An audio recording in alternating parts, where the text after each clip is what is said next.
ମୁଁ ଲୋକନାଥ କୁମ୍ଭାର ପୁଣି ଗୋଟେ ନୂଆ ଭିଡ଼ିଓକୁ ସ୍ୱାଗତ କରୁଛି। ଆଜିର ଭିଡ଼ିଓ ହେଲା ଚାଲନ୍ତୁ ଯିବା ଟିକେ ବର୍ତ୍ତମାନ IPL ଚାଲିଛି ଆଉ କ୍ରିକେଟ ଆଡ଼କୁ ଟିକେ ଯିବା। ଗତକାଲି ରାତିରେ ଖେଳା ଯାଇଥିବା କ୍ରିକେଟ IPLର ପ୍ଲେ ଅଫ୍ 2 ମ୍ୟାଚ୍ର ଗେମ୍ ଯିଏକି ଟସ୍ ହାରି ପ୍ରଥମେ ବ୍ୟାଟିଂ କରିଥିଲା ରାଜସ୍ଥାନ ରୟାଲ ଏବଂ ଫିଲ୍ଡିଂ କରିଥିଲା ଟସ୍ ଜିତି ହାଇଦ୍ରାବାଦ। ଏହି ଦୁଇଙ୍କ ମଧ୍ୟରେ ଖେଳାଯାଇଥିଲା ଗତକାଲିର ମ୍ୟାଚ୍ ଏବଂ ଏହି ମ୍ୟାଚ୍ରେ ବର୍ତ୍ତମାନ ରାଜସ୍ଥାନ ରୟାଲ୍ସ ବିଜୟ ହୋଇସାରିଛି ଏବଂ ହାଇଦ୍ରାବାଦ ବର୍ତ୍ତମାନ IPL ସିଜନ୍ରୁ ବର୍ତ୍ତମାନ ବିଦା ହେଇଯାଇଛି।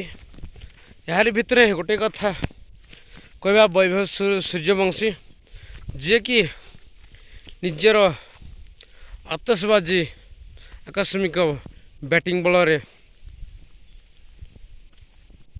ରାଜସ୍ଥାନ ରୟାଲ ଗୋଟିଏ ଭଲ ସ୍କୋର କରି ଯାଇଥିଲା ବା ଏହି କୋଲ୍ରେ ସେ 29 ବଲ୍ରେ ବର୍ତ୍ତମାନ 97 ରନ୍ କରିଥିଲେ, ଯାହାର ବ୍ୟାଟିଂ ଭୟଙ୍କର 282 ଷ୍ଟ୍ରାଇକ୍ ରେଟ୍ରେ ଏବଂ ବହୁତ ଧୂଆଁଧାର ବ୍ୟାଟିଂ କରିଥିଲେ। ଯେମିତି ବ୍ୟାଟିଂ କରିଥିଲେ ସତରେ ଇଏ ଟେନିସ୍ ବଲ୍ ଖେଳୁଛନ୍ତି ଏବଂ ବଲ୍କୁ ନିଜେ କଥାରେ ପଠାଉଛନ୍ତି।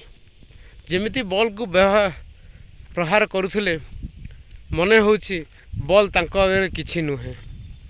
ପିଲାମାନଙ୍କ ସହିତ ଯେମିତି ଖେଳ ଖେଳୁଥିଲେ ଠିକ୍ ସେଇଭଳି ଖେଳୁଥିଲେ ଏବଂ ଯେତେ ଅନ୍ତରାଷ୍ଟ୍ରୀୟ ବୋଲର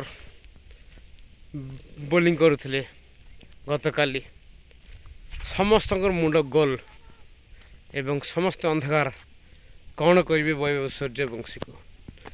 ଶେଷରେ ଦ୍ରୁତତମ ଶତକରୁ ବଞ୍ଚିତ ହେଲେ, କିନ୍ତୁ 97 ରନ୍ର ବହୁ ମୂଲ୍ୟବାନ ପାରି ରାଜସ୍ଥାନ ରୟାଲ ପାଇଁ ଖେଳିଥିଲେ, ଯାହାଫଳରେ ରାଜସ୍ଥାନ ରୟାଲ କ୍ୱାଲିଫାୟାର 2କୁ ଉନ୍ନୀତ ହୋଇସାରିଛି।